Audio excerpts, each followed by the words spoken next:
So a landlord walks into our office last week, furious. Tenant hasn't paid rent in 3 months, and the landlord changed the locks while the tenant was at work. Thought he was solving the problem. Oh no, let me guess. The tenant called the police? Worse, the tenant's attorney filed a spoliation application and threatened criminal charges. Now the landlord is facing possible jail time and has to let the tenant back in and start the whole eviction process from scratch. That's the nightmare scenario, and it happens more often than you'd think. That's exactly why we're doing this episode. Welcome to Courtroom Club. Today we're walking you through how to evict a tenant in South Africa the right way, so you don't end up in a cell next to your non-paying tenant. We're covering the legal process step by step, what it costs, how long it takes, and the massive mistakes that can land you in criminal court.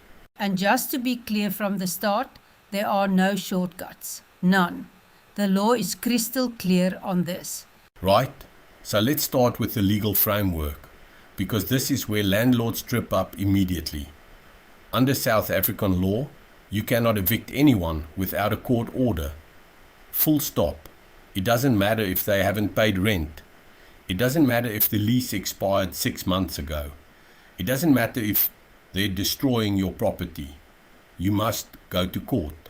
And that's because of Section 26 of the Constitution, which protects the right to adequate housing. The Prevention of Illegal Eviction from an Unlawful Occupation of Land Act, the PIE Act, gives effect to that protection. Section 4 of the PE Act makes illegal eviction a criminal offence.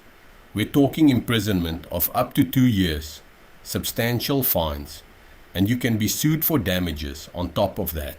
So when landlords say to us, can't I just change the locks, or can't I just cut off the water until they leave? The answer is no. That's illegal. That's a crime. You will get caught, and it will cost you far more than just following the proper process. And we've seen this play out in our litigation practice. Landlords who try to take matters into their own hands end up defending criminal charges, paying the tenants legal costs, and still having to start the eviction process properly from the beginning. Okay, so assuming you're going to do this the right way, when can you actually evict? What are the valid grounds? Most common is non-payment of rent. If your tenant stops paying or consistently pays late, that's a material breach of the lease, and you have grounds. Another one is lease expiry. The lease term ends. The tenant refuses to leave. You can evict. Then there's breach of lease terms, subletting without permission, unauthorized pets, illegal activity on the property, or significant property damage beyond normal wear and tear. The key word there is material breach. It has to be serious. Courts won't evict someone over a trivial issue. So if your tenant painted a wall without asking, that's probably not enough. But if they're running an illegal business from your property or caused R50,000 in damage, that's material. Right, so let's walk through the actual process. Step 1 is issuing a written breach notice. This is also called a notice of default. You have to clearly state what the breach is, what the tenant needs to do to fix it, and give them a reasonable time to do so. And here's the critical part. The Consumer Protection Act requires at least 20 business days for the tenant to remedy the breach, not calendar days, business days. So you're looking at about a month. That notice has to be in writing. Email is acceptable if your lease agreement allows electronic communication, but we always recommend registered mail or hand delivery with proof of receipt, because disputes about whether notice was properly served are one of the most common delays we see. So you've given notice. 20 business days pass. The tenant hasn't fixed the breach. Step 2 is cancelling the lease. Cancellation is not the same as eviction. Cancellation ends the contract. Eviction is the physical removal by court order. Your cancellation notice should state that the lease is cancelled due to the failure to remedy the breach. Specify the date by which the tenant must vacate and warn that legal proceedings will follow if they don't leave.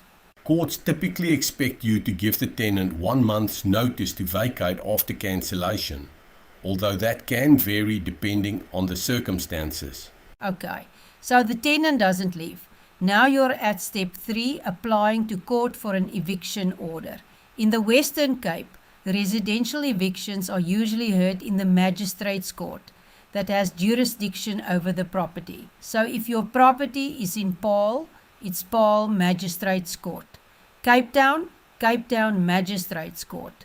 Your application includes your founding affidavit setting out all the facts, the lease agreement, copies of all the notices you served, evidence of the breach like bank statements or photographs, and a draft eviction order. And this has to comply with the rules of court. Any errors or missing documents at this stage cause major delays. We've had matters where landlords tried to do this themselves and the court just sent it back because the application wasn't properly formatted. Once the court accepts your application, step 4 is service of the PIE Act notice by the sheriff. The sheriff must serve notice on the tenant and sometimes the municipality, informing them of the court hearing and giving them the opportunity to oppose. The PIE Act requires at least 14 days notice before the hearing, and municipal notice is required in certain cases. For properties in Paarl, Stellenbosch, Wellington, Franschhoek, the relevant municipalities often need to be notified. Sheriff service is critical. If the sheriff can't serve the tenant personally, they can use alternative means like affixing the notice to the property and sending a copy by registered mail, but it has to be done correctly. Then you get to step 5, the court hearing. And this is where a lot of landlords are surprised because even if the tenant is clearly in the wrong, the court doesn't just automatically grant the eviction. Right. The court has to decide whether eviction is just and equitable. It's not a rubber stamp. The court balances your right to get your property back against the tenant's constitutional right to housing. So what does the court look at? The seriousness of the breach, whether the tenant had a fair opportunity to fix it, the tenant's personal circumstances, like are there children involved, elderly persons, disabled persons, whether they have anywhere else to go, how long they've lived there. If the tenant opposes the eviction, they file an answering affidavit setting out their defense. Common defenses are disputing the breach, saying the notice wasn't proper, or arguing that eviction would cause undue hardship. And in contested matters, the court may set it down for trial, where both sides present evidence and call witnesses. That extends the timeline significantly. But if the court is satisfied that eviction is just and equitable, it grants an eviction order. The order usually gives the tenant a final period, often 30 days, to leave voluntarily. And if they still don't go, step 6 is execution by the sheriff. The sheriff physically removes the tenant and their belongings, places them at the curb, and you regain possession. At that point, it's done. But that brings us to the big question everyone wants to know. How long does this actually take? For an uncontested eviction, where the tenant doesn't oppose, you're looking at 3 to 6 months from the initial breach notice to the sheriff executing the order. Contested evictions, where the tenant fights it, 9 to 18 months or longer. And in the Western Cape right now, we're seeing magistrates' court hearing dates scheduled about 4 to 8 months after the application is lodged, depending on the court and backlogs. We've handled evictions in Paarl Magistrates Court and Cape Town High Court, where delays push the process well beyond a year. Court backlogs, postponements, procedural issues, it all adds up. So if a tenant stops paying rent today, you're realistically looking at mid-2026 before you have your property back, even if everything goes smoothly. That's why planning for a lengthy process and budgeting for lost rental income is essential. Okay, let's talk about cost, because that's the other side of this. What does an eviction actually cost? It varies depending on whether it's contested and how complex it is. You've got attorney's fees for preparing the application, attending court, liaising with the sheriff. You've got court filing fees, which are relatively modest. Sheriff's fees for service and execution. And if it goes to trial, you're adding counsel fees, possibly expert reports, witness expenses. Uncontested evictions are significantly cheaper than contested ones. In our litigation practice, we offer phased billing so landlords can manage costs effectively. But you also have to budget for the lost rental income during the process. 6 months of no rent adds up fast, and you're unlikely to recover that unless the tenant has assets or employment. And there are some Western Cape specific considerations. If you own a wine estate or farm property and the tenant is an agricultural worker or living in a farm dwelling, you might be dealing with the Extension of Security of Tenure Act, ESTA, which has additional protections and a different legal process. That's a whole different ballgame. Also, evictions in sectional title schemes can involve the body corporate, especially if the tenant is breaching conduct rules or causing problems for other owners. We actually covered body corporate rules in a previous episode if you want more detail on that. Alright, let's do a quick myth bust around, because there are so many misconceptions about eviction. Ready? Let's do it. Myth number 1. If the tenant stops paying rent, I can just change the locks. True or false? Completely false. That's illegal eviction. It's a criminal offense, and you can go to prison for up to 2 years. You must get a court order first. No exceptions. Myth 2. I can cut off the water or electricity to force the tenant to leave. Also false. Also illegal. That's considered constructive eviction, and it's just as much a crime as physically throwing them out. Myth 3. If the lease has expired, the tenant has no rights and I can remove them myself. False. Even after the lease expires, the tenant still has constitutional protection. You still need a court order to evict them. Last one. The Rental Housing Tribunal can issue an eviction order. False. The tribunal handles disputes and unfair practice complaints, but it cannot issue eviction orders. Only the magistrate's court or high court can do that. Some landlords waste months going to the tribunal first when they should have gone straight to court. Exactly. So let's talk about the critical mistakes that can completely derail your eviction, because some of these are shockingly common. Number 1 is obviously self-help eviction. Any attempt to evict without a court order. We've covered that. But insufficient or defective notice is another big one. If you don't give the full 20 business days, or your notice doesn't clearly specify the breach, or you can't prove it was served, your cancellation is invalid and the court won't grant the eviction. We see that all the time. Landlords send an SMS or a WhatsApp message saying you have to leave, and they think that's good enough. It's not. It has to be formal, in writing, with proof of delivery. Another mistake is failing to prove the breach. The landlord has the burden of proof. If you claim the tenant hasn't paid rent but you don't have bank statements or a proper rent ledger, or if you claim they damaged the property but you have no photographs or inspection reports, the court may refuse the eviction. And here's one that landlords don't always appreciate: ignoring the tenant's circumstances.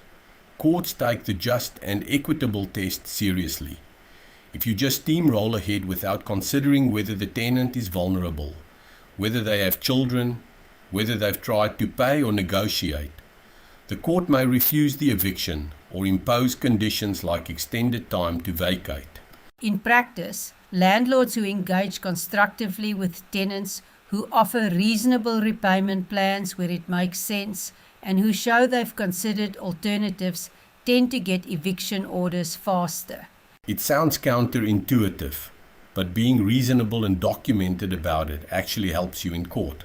So when should you actually instruct an attorney for an eviction? Can you do it yourself?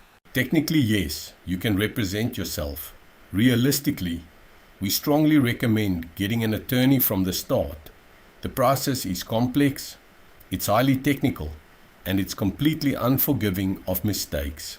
An attorney can draft legally compliant notices, gather and organize your evidence, prepare the court application and affidavits, ensure proper service, represent you at the hearing, instruct the sheriff, and defend against any counterclaims or spoliation applications the tenant might bring. In our experience, matters where landlords try to do it themselves almost always result in procedural errors, delays, and wasted costs. You end up spending more fixing the mistakes than you would have spent hiring someone to do it right the first time. And if the tenant has an attorney and you don't, you're at a massive disadvantage. We actually did an episode on when a landlord can cancel a lease, which covers some of the groundwork for this process. Worth checking out if you're thinking about eviction. Let me ask you this, because you deal with body corporates and sectional title evictions a fair bit. How does that intersect with what we are talking about today? Great question. In sectional title schemes, you sometimes have situations where the tenant is breaching conduct rules, maybe causing a noise nuisance, or subletting in violation of the rules, and the body corporate wants them out. The process is the same. You still have to go through the PIE Act and get a court order, but the body corporate or the owner may need to work together on the application. And if the tenant is an owner who's not paying levies, that's a different process entirely. That's debt collection and potentially a sale in execution, not eviction. Exactly. We covered levy recovery in another episode, so if you're dealing with that situation, have a listen to that one as well. All right, let's bring it home. If you're a landlord facing a tenant who won't pay, won't leave, or is damaging your property, here's what you need to remember. 1. You cannot evict without a court order. Don't even think about it. 2. Follow the process step by step. Breach notice, 20 business days. Lease cancellation, court application, sheriff service, hearing, execution. 3.